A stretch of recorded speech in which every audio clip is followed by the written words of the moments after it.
Hello friends, welcome to Kunjal's kitchen.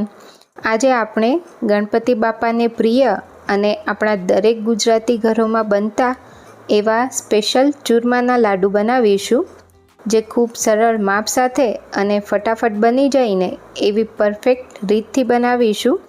તો જો તમને મારી રેસિપીઓ ગમતી હોય તો મારી ચેનલને સબસ્ક્રાઈબ કરી દેજો। તો ચૂરમાના લાડુ બનાવવા માટે સૌથી પહેલાં આપણે મૂઠિયા માટેનો લોટ બાંધીશું। તો અહીં મેં ઘઉંનો કરકરો લોટ લીધો છે, જે ભાખરી માટે યુઝ કરીએ એ લોટ 2 કપ જેટલો લીધો છે। તો આ રીતે કપથી માપીને મેં લીધો છે। કપની જગ્યાએ તમે ઘરની કોઈ પણ વાટકીનું માપ સેટ કરી શકો છો અને એ જ માપથી પછી આગળના બીજા માપ લઈ લેવાના। હવે તેની સાથે 2 ચમચી ચણાનો ઝીણો લોટ ઉમેરીશું અને જો તમારી પાસે ઘઉંનો કરકરો લોટ ના હોય તો તમે 1.25 કપ રોટલીનો લોટ લઈ લેવાનો અને સાથે 1/2 કપ જેટલો રવો લઈ લેશો, એટલે એકદમ પરફેક્ટ રિઝલ્ટ મળશે તમને લાડુનું। હવે અહીં મેં 4 ચમચી ઘીને થોડું ગરમ કરી લીધું હતું અને તે ઉમેરી દઈશું અને લોટમાં આપણે પ્રોપર મોણ આપી દેવાનું છે। તો અત્યારે મેં ઘીનું મોણ લીધું છે, તમે અડધું ઘી કે અડધું તેલનું મોણ પણ લઈ શકો છો અથવા બધું જ તેલનું મોણ પણ લઈ શકાય છે। હવે મોણને આપણે આ રીતે પ્રોપર મિક્સ કરીને ચેક કરી જોવાનું। જો આ રીતે પ્રોપર મુઠ્ઠી વળતી હોય તો સમજવાનું મોણ એકદમ વ્યવસ્થિત છે અને જો મોણ તમને ઓછું લાગતું હોય તો 1 ચમચી ઘી વધારે ઉમેરીને લોટમાં મોણ પરફેક્ટ કરી લેવાનું। હવે આપણે તેમાં થોડું પાણી એડ કરીને મૂઠિયા માટેનો લોટ બાંધી લઈશું। તો આ લોટ આપણે ભાખરીના લોટ કરતાં પણ થોડો કઠણ બાંધવાનો હોય છે, તો પાણી જરૂર પ્રમાણે લેતા જઈ આ રીતે એકદમ કડક લોટ બાંધવાનો। તો આટલો લોટ બાંધવા માટે મારે ટોટલ અડધા કપ જેટલા પાણીની જરૂર પડી હતી અને આ રીતે આપણે થોડો લોટ હાથમાં લઈ થોડું પ્રેસ કરીને મૂઠિયા બનાવીશું। તો આંગળીથી આ રીતે થોડું પ્રેસ કરીશું એટલે મુઠ્ઠીનો શેપ આવી જશે અને મૂઠિયા સરસ અંદર સુધી તળાશે પણ ખરા। તો આવી જ રીતે આપણે મૂઠિયા બનાવી લેવાના છે અને અહીં મેં બધા જ મૂઠિયા તૈયાર કરી લીધા છે। હવે મૂઠિયાને તળવા માટે તેલ પહેલાં એકદમ વ્યવસ્થિત ગરમ કરી લઈશું અને એ પછી ગેસની ફ્લેમ એકદમ સ્લો કરીને મૂઠિયાને સાવ ધીમા ગેસે તળી લેવાના છે। તો આ રીતે ફેરવતા જઈને ઘાટો કલર થાય તેવા આપણે મૂઠિયાને તળીશું।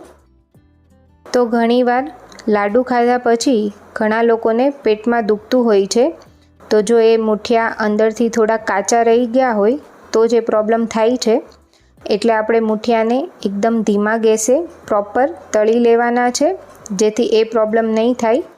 અને અહીં આપણા મૂઠિયા 2 થી 3 મિનિટમાં આ રીતે એકદમ વ્યવસ્થિત તળાઈ જશે અને આપણે તેને અલગ પ્લેટમાં લઈ લેશું અને આવી જ રીતે બાકીના મૂઠિયાને પણ તળી લેવાના છે। તો અહીં મેં મૂઠિયા તળીને તેને 15 મિનિટ જેવા ઠંડા કરી લીધા અને એ પછી આપણે મૂઠિયાને નાના ટુકડામાં તોડી લઈશું। તો મૂઠિયા જો ઠંડા કરશો તો અંદરથી એકદમ સરસ સિજાઈ જશે અને હવે આપણે ટુકડા કરેલા મૂઠિયાને એક મિક્સર જારમાં લઈ ક્રશ કરી લઈશું। તો થોડા મૂઠિયા લેતા જઈને મિક્સરને ચાલુ બંધ કરતું જવાનું છે અને મૂઠિયાને ક્રશ કરી લઈશું, જેથી લાડવા માટેનો એકદમ દાણેદાર એવો આ રીતનો પાવડર બનીને તૈયાર થશે, જેનાથી લાડવાનું ટેક્સચર એકદમ પરફેક્ટ આવશે।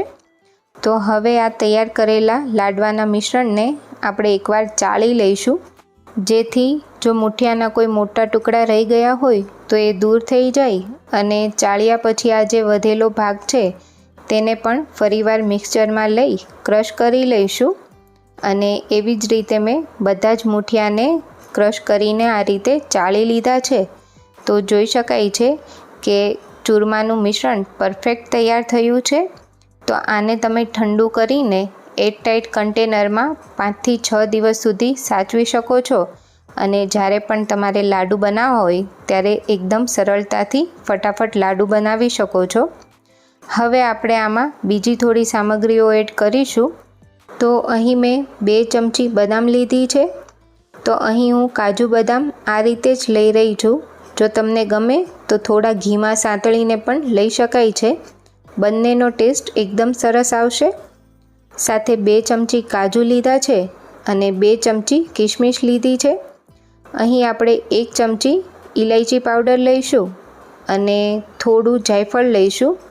તો જાયફળને હું આ રીતે ફ્રેશ જ છીણીને નાખીશ।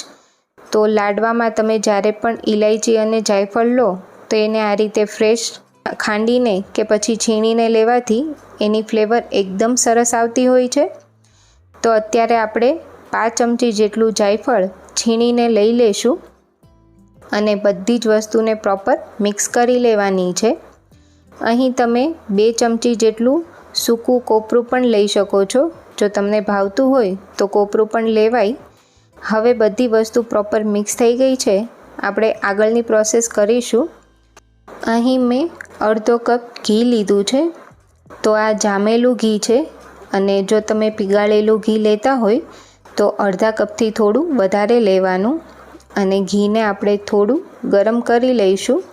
ઘી સરસ ગરમ થાય એટલે તેમાં 1 કપ માપીને ગોળ લીધો છે। તો આપણે જેટલો લોટ લેતા હોઈએ તેનો અડધો ગોળ લેવાનો છે અને ગોળને મેં આ રીતે ઝીણો સમારીને લીધો છે। અત્યારે મેં દેશી ગોળ લીધો છે।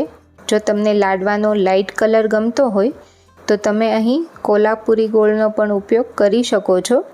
હવે આપણે ગોળને ઘીમાં મિક્સ કરતા જઈશું અને આ રીતે થોડો પ્રેસ કરતા જઈશું જેથી ગોળ એકદમ ઝડપથી પીગળી જશે અને 2 મિનિટમાં આ રીતે ગોળ સરસ પીગળી ગયો છે। તો ઘણા લોકો લાડવામાં ખાલી આટલો ગોળ પીગાળીને જ એડ કરતા હોય છે, પરંતુ આજે આપણે લાડવામાં ગોળને થોડો ફૂલાવીને એડ કરીશું જેથી લાડવાનો ટેસ્ટ એકદમ સરસ આવશે અને કંઈક ડિફરન્ટ લાગશે। તો અત્યારે તમે જોઈ શકો છો કે ગોળ થોડો આ રીતે ફૂલવા લાગ્યો છે અને ઉપર આવી રહ્યો છે। તો આ સમયે આપણે સતત તેને ચલાવતા રહીશું અને એ પછી એકાદ મિનિટમાં જ આ રીતે ગોળ બધો જ સરસ ફૂલીને ઉપર આવી જશે। હવે ગેસની ફ્લેમ બંધ કરીને તૈયાર કરેલા ગોળના મિશ્રણને આપણે ચૂરમાના મિશ્રણમાં લઈ લેશું અને હવે બધું જ પ્રોપર મિક્સ કરી લઈશું। તો અત્યારે આ મિશ્રણ એકદમ ગરમ છે એટલે આપણે ચમચાની મદદથી થોડું મિક્સ કરીશું અને એ પછી હાથ વડે એકદમ સરસ મિક્સ કરીશું જેથી ચૂરમામાં પ્રોપર બાઇન્ડિંગ આવી જાય। અને આ સમયે ચેક કરી લેવાનું કે ચૂરમામાં ઘી પ્રોપર છે કે નહીં અને આ રીતે લાડુ પણ વાળી જોવાનો। તો અત્યારે આપણા ચૂરમામાં પ્રોપર ઘી છે। જો તમને એવું લાગે કે ઘી થોડું ઓછું છે તો 2 થી 3 ચમચી જેટલું ઘી તમે ગરમ કરીને લઈ શકો છો। હવે આ રીતે 2 હાથ વડે લાડુ બાંધી લેવાનો છે અને પ્રોપર લાડુ વળાઈ જાય એ પછી તેના પર થોડી ખસખસ લગાવીશું અને આપણા ચૂરમાના લાડુ આ રીતે તૈયાર કરી લઈશું। અને લાડુને આ રીતે થોડો પછાડીને થાળી પર મૂકીશું જેથી નીચેની તેની સરફેસ થોડી ફ્લેટ થઈ જશે અને તેનો પ્રોપર લાડુનો શેપ આવી જશે। એ સિવાય તમે આ રીતે લાડવા માટેના મોલ્ડ મળતા હોય છે તેમાં પણ લાડવા બનાવી શકો છો।